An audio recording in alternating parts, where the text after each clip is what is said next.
好，来继续来看中华的东乡有一个饲狗仔农李美玲，甲传统的饲狗仔室改做规工拢冷气的栽培室，毋但缩短着栽培的时间，减少着病虫害，而且发出来的狗仔比市面上的大一倍，就敢若一粒的小笼包共款。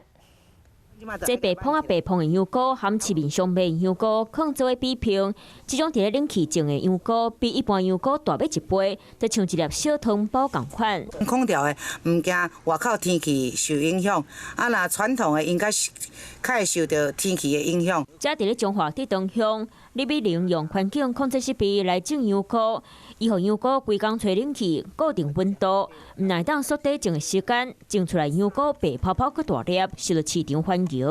就讲出货量坐要400斤，是全国第一。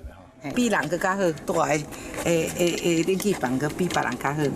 24点钟规工吹冷气，用电量嘛真伤，所以伊伫咧栽培室安装太阳能板。若是有加出来电，会当卖互带电，嘛用冷气水洗菇寮、饲鱼仔，改善农业技术，注重环保，互李美玲摕到全国的模范农民。